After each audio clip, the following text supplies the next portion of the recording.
Le silence dans la suite présidentielle du palace parisien était plus assourdissant que le tumulte de la ville qui scintillait à travers l'immense baie vitrée. L'émir Khalid al-Jamil se tenait là, statue de puissance et d'orgueil, le regard fixé sur la femme qui lui faisait face. Élodie, les bras croisés sur sa poitrine, semblait une anomalie dans ce décor d'opulence, ses vêtements simples et usés contrastant violemment avec les dorures et le marbre froid. Sur la table basse en verre, un contrat attendait, la somme de 50 millions d'euros inscrite en lettres d'or, une fortune offerte pour une seule nuit. Une dette, selon lui, pour lui avoir sauvé la vie dans une ruelle sombre quelques semaines plus tôt. Une insulte, selon elle. Son refus n'était pas un mot, mais une atmosphère, une barrière invisible et infranchissable, qui rendait l'air électrique, défiant l'homme qui croyait que tout, absolument tout, pouvait s'acheter. Il ne comprenait pas. Khalid, habitué à ce que le monde se plie à sa volonté, ne voyait dans son obstination qu'une stratégie de négociation plus élaborée. Il fit quelques pas, le bruit de ses chaussures sur le parquet étant la seule réponse au vacarme de ses pensées. Pour lui, la gratitude avait un prix, et il était prêt à le payer, généreusement. Il la détaillait du regard, cherchant la faille dans son armure de dignité, cette lueur de cupidité qu'il avait vue chez tant d'autres. Mais les yeux d'Élodie restaient clairs, d'un bleu profond et imperturbable, miroir d'une âme que sa fortune ne pouvait ni sonder ni corrompre. Cette résistance inattendue ne faisait qu'attiser son désir, transformant une simple transaction en une obsession, une conquête nécessaire. Il n'était plus question de rembourser une dette, mais de posséder la seule chose qui lui échappait, une volonté indomptable. Il s'approcha de la fenêtre, contemplant la tour Eiffel illuminée, un joyau dans l'écrin de la nuit parisienne. Son propre reflet se superposait à la ville lumière, le visage dur, les traits sculptés par une vie de commandement et de solitude. Il se retourna vers elle, sa voix plus basse, presque persuasive, mais toujours empreinte de cette autorité naturelle qui ne tolérait aucune contradiction. Il lui parla de ce que cet argent pouvait accomplir, des portes qu'il ouvrirait, des chaînes de la pauvreté qu'il briserait à jamais. Il peignait un futur de sécurité et de confort, un monde à l'opposé de celui qu'elle connaissait, pensant la séduire par la promesse d'une évasion. Mais chaque mot se heurtait à son silence, un silence qui criait que sa liberté, son intégrité, n'avaient pas de prix. Il ne réalisait pas encore qu'il tentait d'acheter une reine avec des pièces d'or, alors qu'elle régnait déjà sur un royaume invisible de principes et de cœurs. Si cette tension entre la richesse et l'âme vous captive déjà, si le courage silencieux de cette femme fière résonne en vous et vous émeut, alors nous vous invitons à vous abonner pour ne rien manquer de la suite de leur histoire poignante. Laissez un j'aime pour nous montrer que vous êtes touchés par ce face-à-face impossible, et partagez dans les commentaires ce que vous inspire ce début de récit. Votre soutien nous permet de continuer à donner vie à ces amours qui défient toutes les conventions et qui prouvent que la vraie valeur ne se mesure pas en chiffres, mais en émotions. Continuez ce voyage avec nous, au cœur des passions les plus intenses et des destins les plus inattendus, là où le pouvoir et la vulnérabilité se rencontrent dans une danse aussi dangereuse que magnifique. Voyant son échec, une lueur nouvelle traversa le regard de Khalid, une lueur de pur génie stratégique. Il avait fait des recherches, il connaissait son secret, sa seule faiblesse. Il abandonna le ton de la séduction pour celui de l'ultimatum implacable. L'argent, précisa-t-il, n'était plus pour elle. D'un geste, il fit glisser un autre document sur la table. Un acte de fondation, une structure pérenne dotée de ses 50 millions, destinée à offrir un toit, une éducation et un avenir aux enfants des rues qu'elle protégeait sous un pont de la Seine. Ce n'était plus une proposition, mais un piège moral. Il ne lui demandait plus de vendre son corps, mais de sauver leur vie. Le prix restait le même, une nuit. Mais la récompense n'était plus sa richesse personnelle, mais leur survie. Il la regardait, sachant qu'il venait de toucher la corde la plus sensible de son être, transformant son orgueil en une arme contre elle-même. Le monde d'Élodie bascula. Les visages des enfants défilèrent dans son esprit. Leur sourire fragile, leur confiance absolue en elle. Sa propre dignité pesait si peu face à la promesse de leur bonheur. Une larme solitaire roula sur sa joue, une perle de sacrifice dans l'océan de luxe qui l'entourait. Sa main, tremblante, se tendit vers le stylo. Le bruit de la plume sur le papier résonna comme un coup de tonnerre, scellant son destin. Elle avait signé. Elle s'était vendue, non par cupidité, mais par amour. Khalid observa sa capitulation, un mélange de triomphe et d'une étrange, presque imperceptible, pointe de respect dans ses yeux sombres. Il attendait maintenant qu'elle honore sa part du contrat. Alors que la porte de la chambre privée se refermait derrière eux, l'isolant du monde, une seule question brûlait les lèvres du temps. Comment diable en était-elle arrivée là, cette gardienne des démunis, prise au piège du désir de l'homme le plus puissant et le plus dangereux qu'elle ait jamais sauvé? Quelques semaines avant cette nuit fatidique dans la suite dorée, la vie d'Élodie n'était pas faite de soie et de marbre, mais de la dure réalité des quais de Seine. Pourtant, elle n'avait pas toujours été cette silhouette fantomatique que les touristes évitaient. Autrefois, son monde était rempli de lumière, de la chaleur d'un foyer modeste mais aimant, et de la promesse d'un avenir simple. Elle était l'héritière d'une petite librairie familiale, un lieu où l'odeur des vieux papiers se mêlait à celle du café chaud. Mais une trahison financière, orchestrée par un homme en qui sa famille avait placé toute sa confiance, avait tout balayé. En quelques mois, l'incendie de leur commerce, maquillé en accident, et les dettes insurmontables avaient emporté ses parents, la laissant seule, dépossédée de son passé et de son futur, avec pour seul héritage un nom sali par un scandale qu'elle n'avait pas commis. Une proie facile dans la jungle de la ville. La chute fut brutale, vertigineuse. Les portes qui lui étaient autrefois ouvertes se fermèrent avec un claquement sec. Les amis d'hier détournèrent le regard, et son nom, autrefois synonyme de respectabilité, devint une tache sur un dossier classé sans suite. Elle se heurta au mur froid de l'indifférence administrative, un labyrinthe de formulaires et de délais qui ne menaient nulle part. L'humiliation publique fut la plus cruelle des blessures. Les murmures dans son ancien quartier, les articles de journaux locaux qui la peignaient, comme la complice involontaire de la ruine de sa propre famille, tout cela la dépouilla de sa dignité, couche par couche.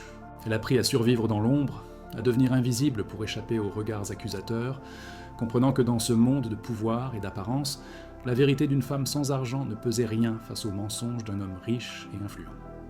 Paris, la ville de ses rêves, était devenue sa prison à ciel ouvert. C'est dans les profondeurs de son désespoir, sous l'arche protectrice d'un pont parisien, qu'elle trouva une nouvelle raison de vivre. Ce n'était pas un choix, mais une évidence. Elle y découvrit une petite communauté d'enfants des rues, des âmes perdues comme elle, invisibles aux yeux du monde. Le premier fut Léo, un garçonnet de 8 ans, aux yeux trop grands pour son visage, qui lui offrit la moitié de son pain rassis. Ce geste simple ralluma en elle une flamme qu'elle croyait éteinte. Elle devint leur protectrice, leur ancre. Son refuge précaire, fait de cartons et de couvertures usées, se transforma en un royaume fragile, une forteresse contre la cruauté du monde.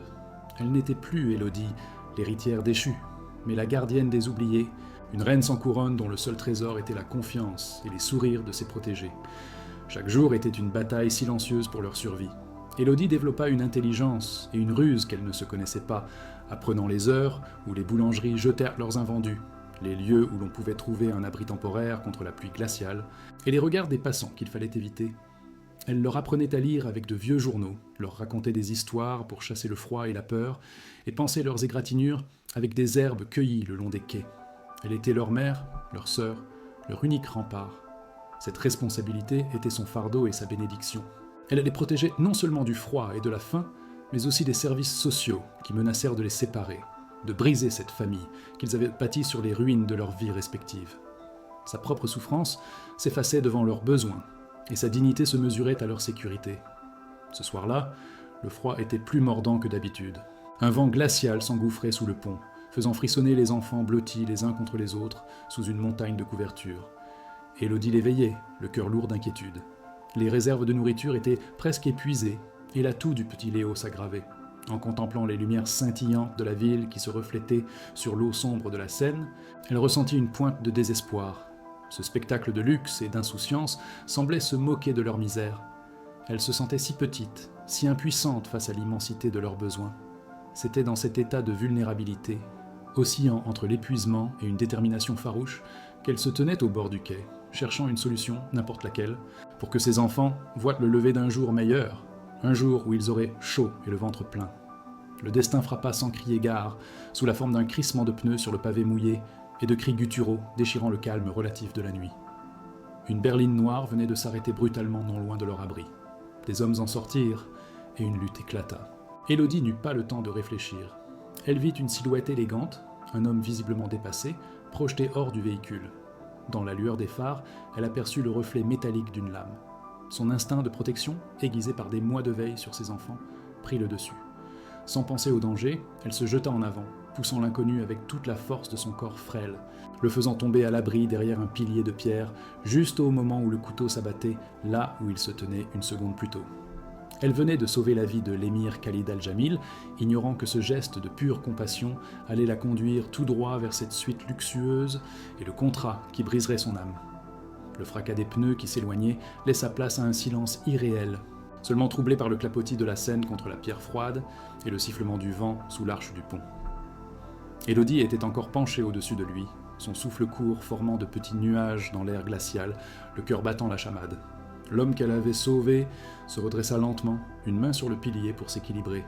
Dans la pénombre, son visage était un masque d'ombres et de lumière, mais ses yeux brillaient d'une intensité féroce. Ce n'était pas de la gratitude qu'elle y lisait, mais une fureur contenue, l'indignation d'un prédateur qui venait de frôler la mort et de se voir exposé dans sa vulnérabilité. Il la dévisagea, son regard balayant ses vêtements usés, ses mains sales, son visage fatigué mais farouche. Une confusion profonde passa sur ses traits, comme s'il ne parvenait pas à concilier l'image de cette femme démunie avec le courage insensé dont elle venait de faire preuve, une anomalie dans son monde ordonné où la valeur se mesurait en pouvoir et en possession. Khalid se releva complètement, rajustant d'un geste sec le col de son manteau en cachemire, une tentative vaine de restaurer l'armure de son autorité. La façade de l'émir invincible se reconstruisait, pierre par pierre, mais une fissure demeurait. Il ne la remercia pas. Au lieu de cela, il la fixa d'un regard scrutateur, presque clinique, comme un expert évaluant une curiosité inattendue. Pour lui, cet événement était une transaction qui devait être conclue. Une vie sauvée contre une récompense. C'était la loi de son univers. Sans un mot, il sortit de sa poche un portefeuille en cuir fin et en extirpa une liasse de billets si épaisse qu'elle semblait obscène dans ce décor de misère. Il la lui tendit, non comme un cadeau, mais comme un paiement, un geste destiné à effacer sa dette et à la rayer de son existence, la renvoyant à son anonymat. Ce n'était pas de la générosité, c'était un acte de pouvoir, une façon de reprendre le contrôle de la situation et de la femme qu'il avait vue faillir. Le regard d'Élodie glissa de la main tendue de l'homme à ses yeux sombres, et une vague de glace envahit ses veines. Cet argent, offert avec une telle arrogance désinvolte, était une insulte plus profonde que n'importe quelle lame. Il la voyait comme une chose à acheter, une service à rémunérer. Toute l'adrénaline qu'il avait portée s'évanouit, remplacée par une colère froide et silencieuse. Elle ne bougea pas. Elle ne prit pas l'argent. Son immobilité était une réponse plus puissante que n'importe quel cri. Elle recula d'un pas, ses yeux bleus la fixant avec une dignité qui semblait le déconcerter. Elle n'avait rien, mais elle possédait une chose qu'il ne pourrait jamais acquérir, une âme qui n'était pas à vendre. Son refus n'était pas une négociation, c'était une déclaration de guerre entre deux mondes, un affront direct à l'homme qui croyait que chaque être humain avait un prix et qu'il avait les moyens de tous les payer. Le silence s'étira, vibrant de tension. Le visage de Khalid se durcit, son incompréhension se muant en une fascination irritée. Jamais personne ne lui avait opposé un tel mépris, surtout pas dans une position de faiblesse aussi évidente. Il était l'émir Khalid Al-Jamil, un nom qui faisait trembler les chancelleries et plier les marchés financiers. Et cette femme, sortie de nulle part, osait le défier avec rien d'autre que son regard. Il retira lentement sa main, rangeant l'argent comme s'il venait de toucher quelque chose de souillé. Sa voix, quand il parla enfin, était basse, dangereusement calme, un velours cachant de l'acier. Il ne lui demandait plus, il exigeait de savoir qui elle était, pourquoi elle avait risqué sa vie pour lui, et pourquoi elle refusait ce qui lui était dû. Il ne cherchait pas à la comprendre, mais à la résoudre, comme une énigme complexe qui perturbait l'ordre de son monde. « Mon nom est Élodie », répondit-elle simplement, sa voix claire et ferme malgré le froid qui la transperçait. Elle ne lui donna aucun autre détail, aucun indice de son passé ou de sa condition. Son nom seul était son bouclier. Puis, son regard se porta vers l'ombre du pont, là où dormaient les enfants, son royaume fragile. « Votre présence ici les met en danger. Partez, s'il vous plaît. Votre dette est payée, car je n'ai rien demandé. » C'était plus qu'un renvoi, c'était un bannissement. Elle le chassait de son territoire, le traitant non comme un souverain puissant, mais comme une menace indésirable. Pour Khalid, ce fut le choc ultime. Il était venu pour régler une dette et affirmer son pouvoir, et il se retrouvait rejeté, diminué par une mendiante qui préférait la sécurité de son refuge précaire à toute la richesse qu'il pouvait offrir. Il la voyait comme une forteresse imprenable, et lui, le conquérant, se sentait soudain désarmé. Alors que ses gardes du corps arrivaient enfin, créant un périmètre de sécurité absurde autour du pilier de pierre, Khalid prit une décision irrévocable. Il ne pouvait pas la laisser là. Ce n'était plus une question de gratitude ou de sécurité, mais d'obsession.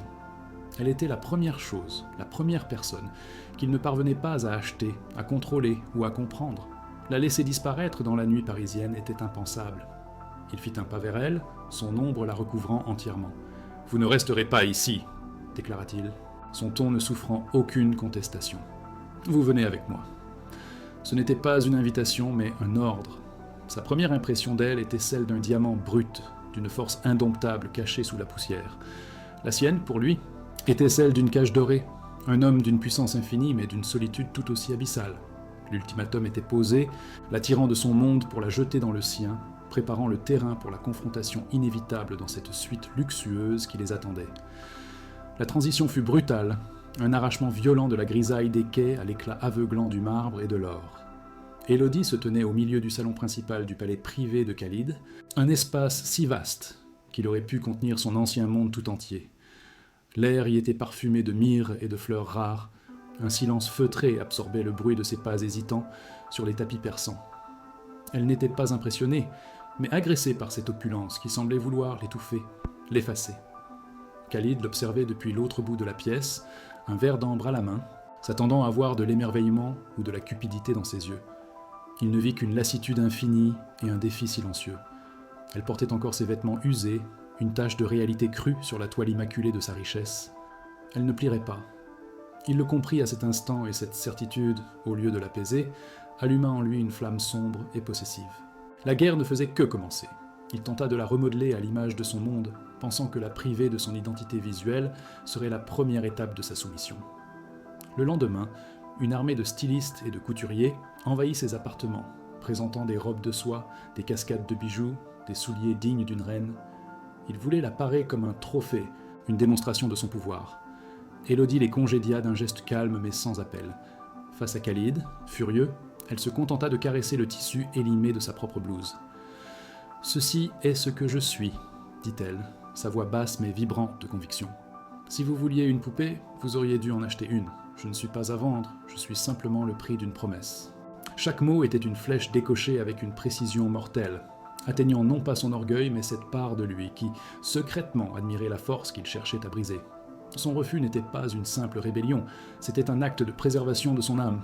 C'est dans cette atmosphère de confrontation glaciale qu'apparut une nouvelle figure. Rachid, le frère cadet de Khalid, entra dans le salon avec un sourire aussi charmant que trompeur. Là où Khalid était un roc de puissance brute, Rachid était une rivière sinueuse, s'insinuant dans les failles avec une grâce calculée. Il s'approcha d'Élodie, lui baisa la main avec une déférence étudiée, ses yeux sombres la sondant, cherchant à percer le mystère de son influence sur son frère aîné. Il lui parla en français, une langue qu'il maniait avec une aisance poétique, lui posant des questions faussement innocentes sur sa vie, sur ses rêves, tentant de la cerner, de l'évaluer comme une pièce sur un échiquier complexe. Élodie sentit immédiatement le venin sous le miel, la menace dissimulée derrière la courtoisie. Elle lui répondit avec une prudence égale, comprenant qu'elle venait d'entrer dans un jeu de pouvoir bien plus vaste et dangereux que sa simple confrontation avec l'émir. Khalid, qui observait la scène depuis le seuil, sentit une vague de colère irrationnelle le submerger. La facilité avec laquelle son frère approchait Élodie, l'intimité feinte de leur conversation, tout cela réveilla en lui une possessivité féroce et primitive. Il s'avança, sa présence imposante brisant net leur échange. Il posa une main sur l'épaule d'Élodie, un geste qui se voulait protecteur, mais qui était avant tout une marque de propriété. « Mon frère a des affaires plus urgentes », déclara-t-il d'un ton qui ne laissait place à aucune discussion, son regard jetant des éclairs à Rachid. Ce dernier ne se départit pas de son sourire, mais une lueur de triomphe passa dans ses yeux. Il avait réussi. Il avait trouvé la fissure dans l'armure de son frère, et cette fissure avait un nom. Élodie. La jeune femme, prise entre les deux feux, sentit le poids de la cage dorée se refermer un peu plus sur elle, comprenant que sa présence était devenue un enjeu dans une rivalité fraternelle dont elle ignorait tout. Cette tension culmina quelques soirs plus tard, lors d'un dîner où ils n'étaient que tous les deux, dans une salle à manger, aux proportions royales. Un silence assourdissant pesait entre eux, seulement rompu par le cliquetis discret de l'argenterie sur la porcelaine. Khalid avait orchestré ce repas comme une nouvelle offensive, avec des mets d'une finesse exquise et des vins valant une fortune, pensant la séduire par le raffinement. Mais Élodie ne mangeait presque rien, son regard perdu vers les jardins illuminés, visibles par la fenêtre. Soudain, elle posa ses couverts et le fixa droit dans les yeux. « Qui a voulu vous tuer ?» demanda-t-elle. Sa question tranchant l'air comme une lame. Il fut si surpris par sa franchise, par ce changement de tactique qui passait de la résistance passive à l'interrogation directe, qu'il resta sans voix. Elle ne s'intéressait pas à sa richesse, mais à sa vulnérabilité, à la cicatrice qu'il portait non pas sur la peau, mais dans l'âme.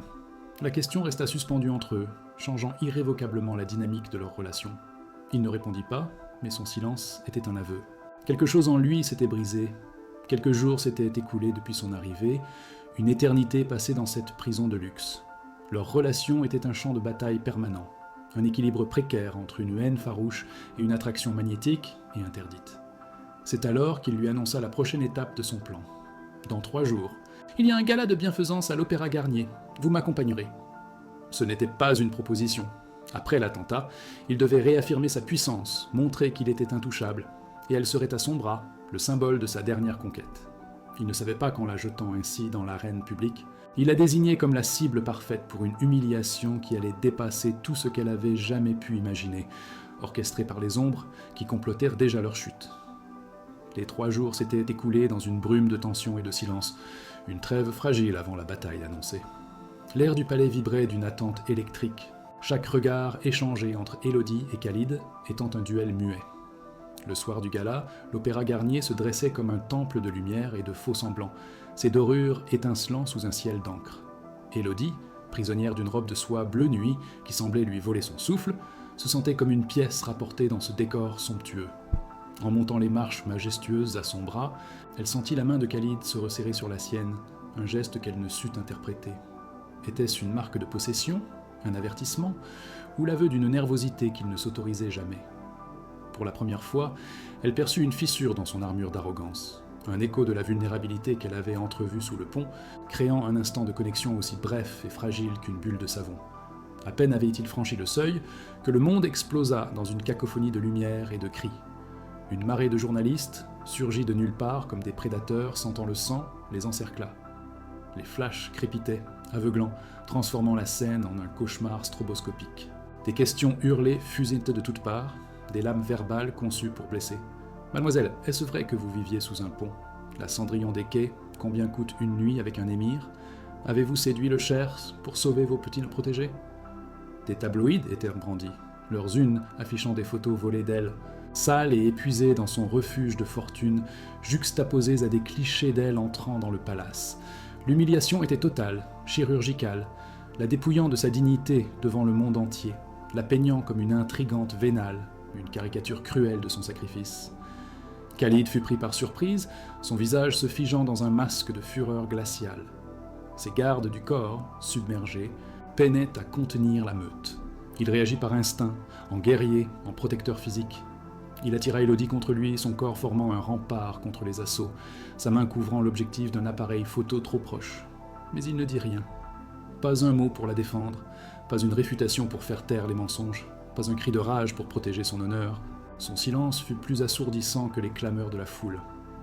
Pour Élodie, blottie contre son torse, ce silence était une trahison, la confirmation tacite qu'il avait honte d'elle, de ses origines, de la femme qu'il avait arrachée à la rue. Son orgueil de souverain, habitué à ignorer la boue, l'empêchait de descendre dans l'arène pour elle, et cet échec la brisa plus sûrement que n'importe quelle insulte. Le monde extérieur s'estompa pour Élodie, remplacé par un silence intérieur où chaque mot cruel résonnait avec une clarté insupportable. Les lumières des flashs étaient des poignards dans ses yeux, mais la véritable douleur venait de l'homme qui la tenait sans la défendre. Une force nouvelle, née du désespoir le plus profond, monta en elle. Ce n'était pas de la faiblesse, mais une lucidité glaciale. Elle ne pleurerait pas devant eux, elle ne leur donnerait pas cette satisfaction. D'un mouvement sec et déterminé, elle s'arracha à l'étreinte de Khalid. Leurs regards se croisèrent une fraction de seconde, et dans le sien, il put lire une déception si abyssale qu'elle le frappa au cœur. Sans un mot, elle tourna le dos à cet homme qui avait échoué à être son bouclier, et fit face seul à l'épreuve, sa colonne vertébrale droite, sa dignité en lambeaux, mais son esprit indompté, prête à affronter la fuite comme son unique salut. Elle courut, non pas en victime, mais en fugitive luttant pour sa survie. La somptueuse robe de bal, conçue pour la glorifier, devint une entrave, le symbole de cette cage dorée qu'elle devait briser. Elle fendit la foule des invités pétrifiés, leurs visages choqués n'étant que des masques flous dans sa vision périphérique. Les escaliers de marbre lui parurent interminables, chaque marche la ramenant vers la réalité crue qu'elle n'aurait jamais dû quitter.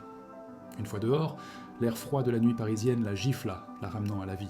Elle continua sa course sur les trottoirs humides, les talons hauts martelant le pavé comme les battements affolés de son cœur. Elle ne cherchait pas une destination précise, seulement une distance, un oubli, une fuite loin de l'opulence qui l'avait souillée, loin du silence de l'homme qui venait de détruire la fragile confiance qu'elle avait commencé à placer en lui. Sa course effrénée la mena, par une mémoire instinctive du corps et de l'âme, vers les rives de la Seine. Pas son ancien refuge, trop exposé, mais un quai désert, à l'ombre d'un autre pont, où les lumières de la ville semblaient lointaines et indifférentes. Là, elle s'effondra enfin, le corps secoué de sanglots silencieux. Pendant ce temps, à l'opéra, le chaos s'était dissipé, laissant Khalid seul au milieu du grand escalier. Le vide à ses côtés était une brûlure. La portée de son échec le frappa avec la violence d'un coup de poing. Il n'avait pas vu une femme à défendre, mais une situation à gérer, et dans ce calcul orgueilleux, il l'avait perdue. Un regret féroce, primal, le submergea. Il se tourna vers son chef de la sécurité, sa voix un grondement sourd. « Trouvez-la !» Ce n'était plus un ordre, c'était une prière, le début d'une poursuite désespérée pour racheter une faute qu'il savait impardonnable. Les premières lueurs de l'aube trouvèrent Élodie recroquevillée dans l'embrasure d'une porte cochère, à des kilomètres de la Seine, dans un quartier populaire qu'elle ne connaissait pas. La soie glaciale de la robe de bal était une torture contre sa peau, un rappel cruel de la cage dorée qu'elle venait de fuir. D'un geste rageur, elle déchira l'ourlet, puis un pan entier du tissu luxueux, se libérant de son carcan avec une détermination farouche.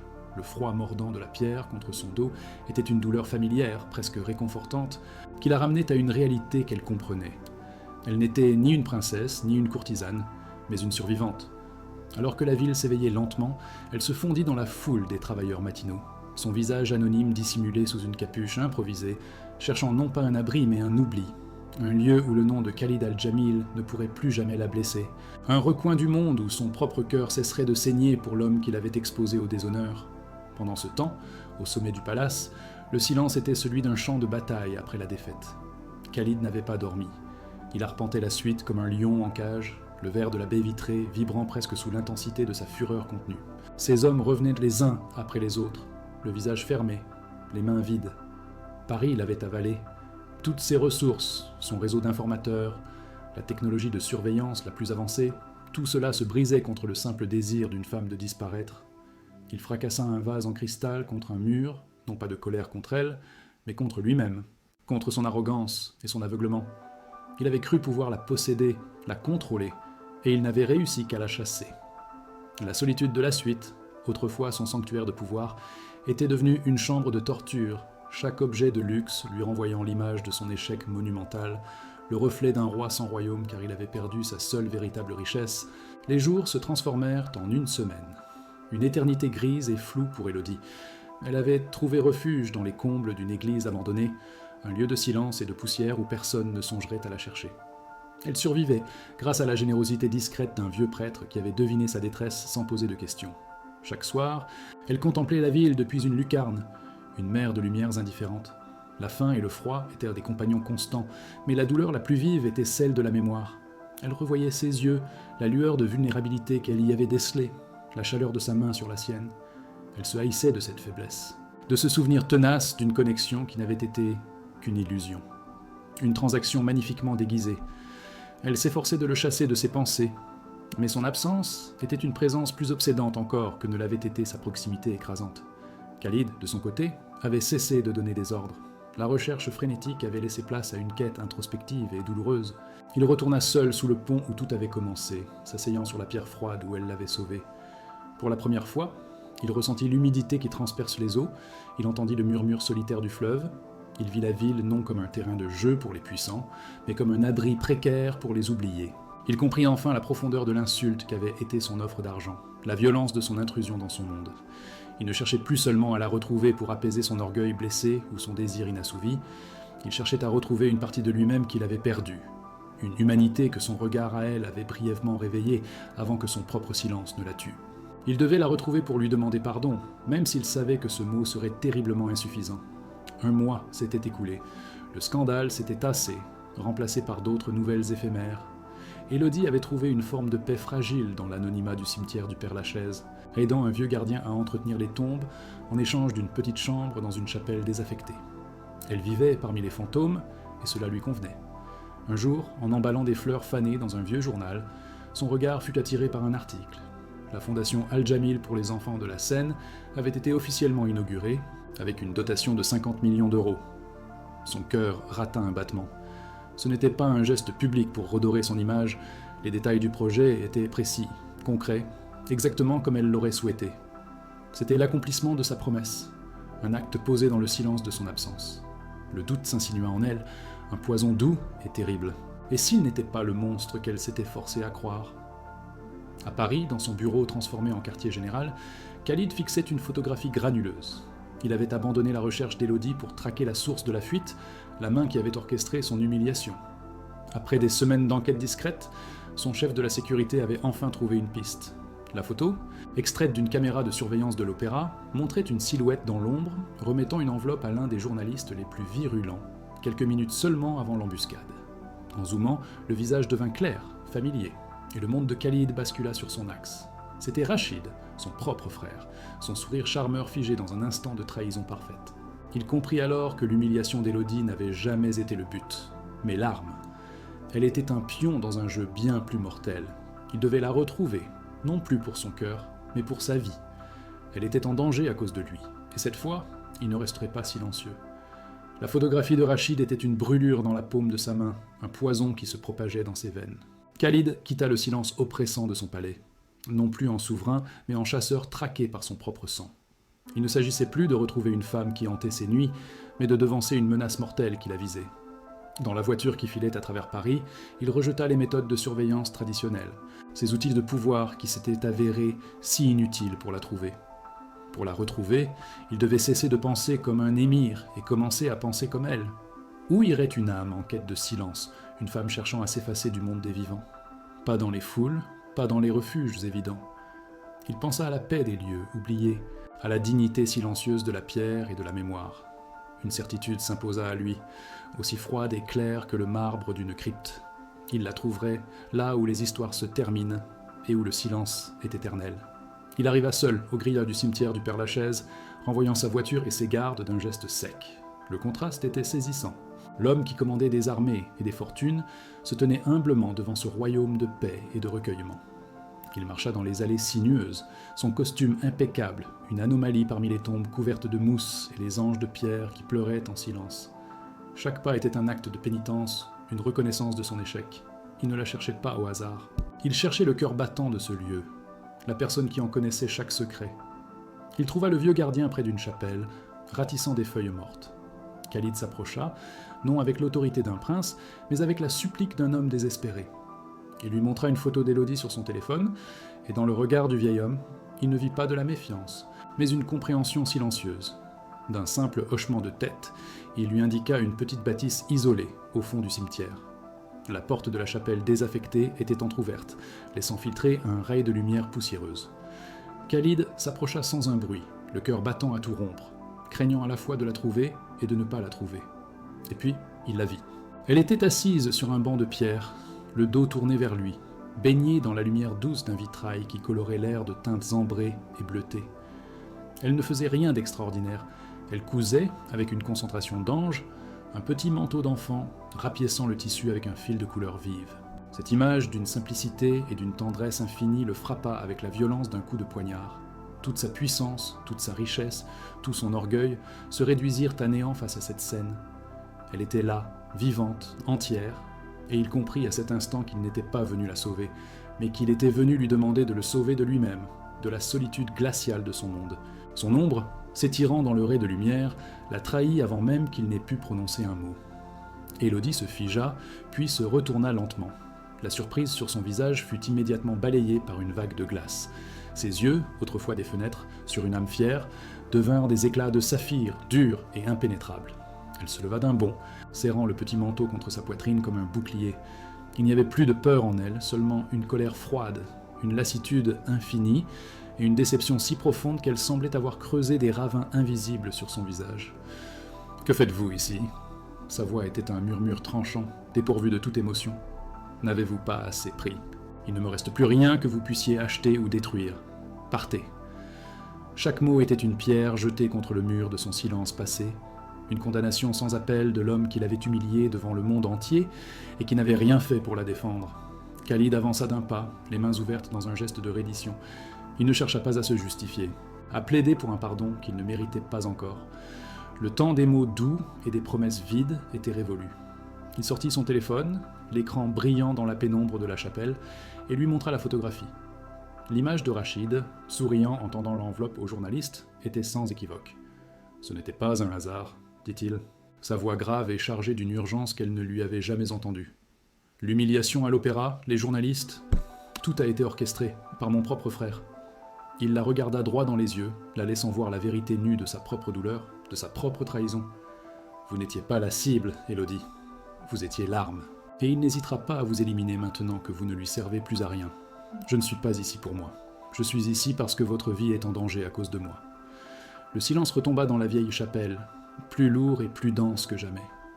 Élodie fixait l'écran, son esprit refusant d'abord de comprendre, puis assemblant les pièces du puzzle avec une clarté terrifiante.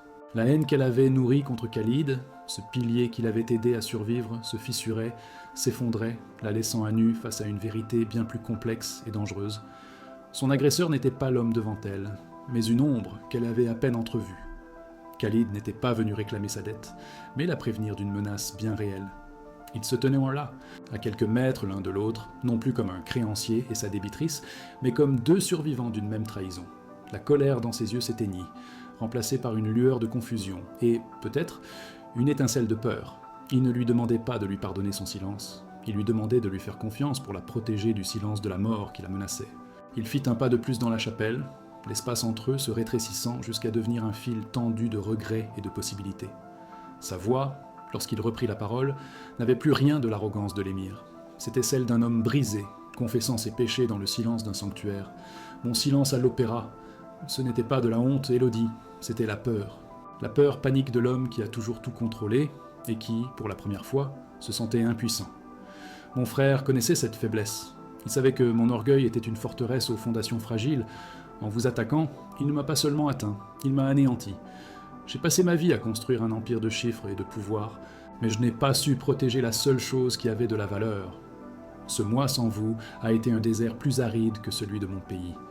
Je ne vous cherchais pas seulement, je cherchais l'homme que j'aurais dû être pour vous, et je ne l'ai pas trouvé. Les larmes qu'Élodie avait si longtemps retenues perlèrent enfin au bord de ses cils, traçant des sillons brillants sur la poussière de ses joues. La vérité de ces mots était une vague qui déferlait sur les digues de sa colère, les emportant sans effort. Elle voyait au-delà du souverain, au-delà du milliardaire, pour ne plus voir que l'homme qu'elle avait sauvé sous un pont, aussi seul et vulnérable que les enfants qu'elle protégeait. Pourtant, une part d'elle luttait encore, refusant de céder si facilement à un pardon qui semblait trop simple. « Le pardon n'efface pas les cicatrices, Khalid, » murmura-t-elle, sa voix brisée par l'émotion. « Chaque flash de photographe, chaque titre de journal, ils sont gravés dans ma mémoire. Ma honte n'était pas ma pauvreté, c'était d'avoir cru, ne serait-ce qu'un instant, que votre monde pouvait avoir une place pour moi. Vous ne m'avez pas seulement exposé, vous avez brisé la fragile confiance que je commençais à peine à vous accorder. » Il ne chercha pas à la contredire, acceptant la justesse de ses reproches comme une pénitence nécessaire. Il s'approcha encore, si près qu'il pouvait sentir le tremblement qui la parcourait. Il ne la toucha pas tout de suite, respectant la frontière invisible de sa douleur. « Je ne peux pas effacer le passé, » dit-il doucement, sa voix une caresse dans la pénombre. « Mais je peux vous jurer, sur ce qu'il me reste d'honneur, de construire un avenir où plus jamais vous ne vous sentirez en danger, ou seul. La fondation, ce n'était pas un paiement, c'était une tentative désespérée de faire quelque chose de bien, de créer un pont entre nos deux mondes. C'était le début de mon repentir. » Lentement, comme s'il craignait qu'elle ne se brise, il leva la main et effleura sa joue de ses doigts. Le contact fut un choc, une décharge électrique qui court-circuita des semaines de haine et de solitude, ne laissant que la chaleur brute et simple d'une peau contre une autre, d'une âme reconnaissant la sienne. Elle ne recula pas. Au contraire, un soupir imperceptible s'échappa de ses lèvres, et elle pencha la tête dans sa main, fermant les yeux, s'abandonnant enfin à la vérité de ses propres sentiments. Le petit manteau d'enfant qu'elle serrait contre elle glissa de ses doigts et tomba sans un bruit sur les dalles de pierre, un fardeau qu'elle laissait enfin derrière elle. Ses yeux, lorsqu'elle les rouvrit, n'étaient plus des éclats de glace, mais des lacs profonds où se reflétaient la tristesse, le soulagement et une lueur d'espoir vacillante. « Je vous ai haï, » chuchota-t-elle, chaque mot une confession. « Je vous ai haï de toutes mes forces parce que c'était infiniment plus facile que d'admettre que vous me manquiez à en mourir. » À ces mots, il la prit dans ses bras, l'enveloppant dans une étreinte qui n'était ni passionnée ni possessive, mais qui était un refuge, un port d'attache pour deux navires perdus dans la même tempête, se retrouvant enfin dans le calme après le chaos. Il la tenait contre lui, respirant le parfum de ses cheveux, sentant la fragilité de ses épaules sous ses mains. La paix de cet instant était précieuse, mais il savait qu'elle n'était qu'une trêve. « Rachid doit être démasqué », murmura-t-il contre sa tempe. « Sa soif de pouvoir menace non seulement nos vies, mais l'équilibre de tout mon pays. Je ne peux pas l'affronter seul. J'ai besoin de vous, Élodie. Pas comme un bouclier ou une victime, mais comme ma partenaire. Votre force est la seule chose qui puisse me donner le courage de faire ce qui doit être fait. » Il s'écarta légèrement pour la regarder dans les yeux. « Revenez avec moi. Pas au palais, mais dans un lieu sûr. Aidez-moi à préparer la contre-attaque. Et quand tout sera fini, je vous le promets, nous construirons une vie loin de tout ça. Une vie où le seul contrat qui nous liera sera celui de nos cœurs. » Dans son regard, elle ne vit aucune hésitation, et sa propre réponse fut tout aussi claire. Elle hocha la tête, un serment silencieux. Alors que le crépuscule jetait des voiles violets sur les tombes du Père-Lachaise, ils quittèrent la chapelle, main dans la main. Ce n'était plus la poigne d'un propriétaire sur son acquisition, mais le lien de deux alliés, de deux égaux, marchant vers un destin commun. Dans la voiture qui les attendait discrètement à l'extérieur des grilles, il lui révéla son plan. Dans 3 jours exactement, ils tiendraient une conférence de presse internationale, ce serait leur champ de bataille final. Il y exposerait non seulement la trahison de son frère, mais il ferait aussi un geste public. Un acte de réparation si puissant qu'il laverait son nom à jamais et consacrerait leur amour aux yeux du monde. La fondation serait le symbole de cette nouvelle ère, non plus une dette payée dans l'ombre, mais un héritage partagé, bâti sur les cendres de la trahison. Ils quittèrent ce royaume des morts, laissant derrière eux leurs fantômes, prêts à affronter la bataille décisive qui les attendait. Les 3 jours s'écoulèrent, comme un souffle suspendu, une éternité de préparation silencieuse dans le secret d'une demeure discrète, loin des ors du palace. Le jour de la conférence de presse, le monde entier semblait retenir sa respiration. La salle était un océan de caméras et de regards inquisiteurs, une arène moderne prête à dévorer sa proie. Mais lorsque Khalid monta sur l'estrade, Élodie à ses côtés, ce n'était pas un homme acculé qui leur faisait face, mais un roi retrouvant sa véritable souveraineté. Il ne parla pas de politique, ni de finances. D'une voix claire et ferme, il raconta leur histoire, la vérité brute de leur rencontre, de son arrogance, de son aveuglement. Il projeta sur l'écran géant la photo de la trahison de Rachid, un acte qui fit l'effet d'une bombe. Puis, se tournant vers Élodie, il déclara que la fondation Al-Jamil pour les enfants de la Seine porterait désormais son nom, le nom d'Élodie Duval, car c'était elle, et non sa fortune, qui était le véritable trésor de son royaume. L'effet de ces paroles fut cataclysmique. Le scandale de la trahison de Rachid éclipsa instantanément les ragots qui avaient sali le nom d'Élodie. Les flashs qui crépitaient n'étaient non plus des armes, mais des projecteurs illuminant une vérité plus puissante que n'importe quel mensonge. La Cendrillon des quais devint en un instant une héroïne, le symbole d'une dignité que l'argent ne pouvait ni acheter ni corrompre. Ce soir-là, loin du tumulte médiatique, Khalid la ramena sous le pont de leur première rencontre. La pierre était toujours froide, la scène murmurait la même chanson solitaire, mais tout avait changé. Il s'agenouilla devant elle, sur le sol même où elle l'avait sauvée, et sortit non pas un contrat, mais une simple alliance. Il ne lui demanda pas une nuit, mais une vie entière. Sous l'arche qui avait abrité sa misère, il lui offrit un royaume, celui de son cœur. Et dans le silence de la nuit parisienne, elle répondit oui. Leur vie, après la tempête, trouva son port dans un manoir discret, niché au cœur de la Provence, loin de l'étiquette étouffante de la cour. Le palais de Khalid devint le siège de la fondation Duval, un lieu désormais rempli des rires des enfants qu'Élodie avait autrefois protégés sous un pont. Leur journée n'était plus rythmée par les intrigues et les obligations, mais par la lumière dorée du soleil filtrant à travers les oliviers, par l'odeur du pain chaud et des livres anciens. Khalid, libéré du fardeau d'un trône souillé qu'il avait officiellement abdiqué en faveur d'un cousin éloigné, avait redécouvert l'homme qu'il était avant le pouvoir. Un homme capable de rire, de lire des histoires à des enfants qui le considéraient comme un héros, et d'aimer sans condition. Élodie, quant à elle, n'était plus une gardienne luttant pour la survie, mais une bâtisseuse d'avenir, son royaume n'étant plus fait de carton, mais de murs solides, où chaque enfant pouvait rêver en sécurité.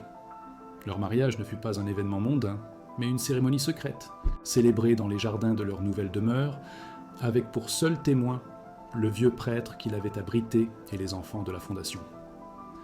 Élodie portait une robe simple, d'un blanc pur, et dans ses cheveux, une seule rose cueillie le matin même. Khalid, dans un costume de lin clair, avait abandonné toute parure royale. Leurs vœux ne furent pas des promesses grandiloquentes, mais des murmures sincères, des confessions d'âme qui s'étaient trouvées dans les décombres de leurs vies respectives.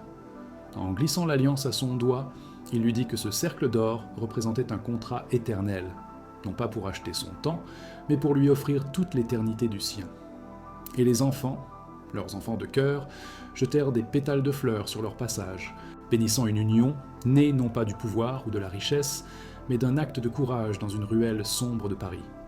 Quelques années plus tard, alors qu'une douce soirée d'été enveloppait la Provence, ils se tenaient sur leur terrasse, contemplant les étoiles.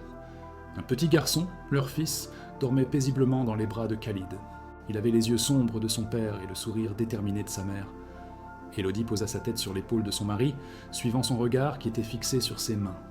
Il caressait doucement les fines cicatrices, vestiges de sa vie passée dans la rue, non pas avec pitié, mais avec une infinie révérence. « Ses mains, murmura-t-il, ont sauvé un roi, bâti un refuge et tenu mon cœur. Elles sont plus précieuses que tous les joyaux de la couronne que j'ai abandonnée. » Elle sourit, se souvenant de la femme qu'elle avait été, si fière et si brisée. Elle n'avait rien perdu de sa force, mais elle avait appris à la partager, à laisser un autre cœur protéger le sien. La tour Eiffel, qu'elle voyait parfois sur des cartes postales, n'était plus le symbole d'un monde inaccessible, mais le lointain souvenir du lieu où leur improbable histoire avait commencé. Ils restèrent ainsi un long moment, dans un silence empli de tout ce qui n'avait plus besoin d'être dit. La nuit était calme, le parfum du jasmin flottait dans l'air, et le poids de leur fils dans les bras de Khalid était la promesse tangible d'un avenir qu'ils avaient forgé ensemble contre toute attente. Il se pencha et déposa un baiser sur son front, un geste qui contenait tout. Le pardon, la gratitude, une dévotion sans faille. L'homme qui avait cru que tout pouvait s'acheter avait appris que les seules choses qui comptaient vraiment, la confiance, le courage, l'amour, ne pouvaient qu'être données. Et la femme qui n'avait rien possédé lui avait tout offert. Leur amour n'était pas un conte de fées, mais une vérité construite sur les ruines de l'orgueil et de la solitude, la preuve vivante qu'une seule nuit, payée par un sacrifice, peut parfois racheter toute une vie. Si cette histoire d'amour, de sacrifice et de rédemption a su vous émouvoir jusqu'à la dernière ligne, si la transformation de Khalid et la force d'Élodie ont touché votre cœur, alors nous vous invitons à le faire savoir. Partagez dans les commentaires quel moment vous a le plus transporté, quel geste vous a le plus marqué. Laissez un j'aime pour célébrer leur bonheur et abonnez-vous pour ne manquer aucune de nos prochaines histoires où les passions les plus intenses naissent toujours des rencontres les plus improbables. Merci de nous avoir accompagnés dans ce voyage. Nous vous attendons avec impatience pour le prochain récit, une nouvelle porte à ouvrir sur le monde infini du cœur.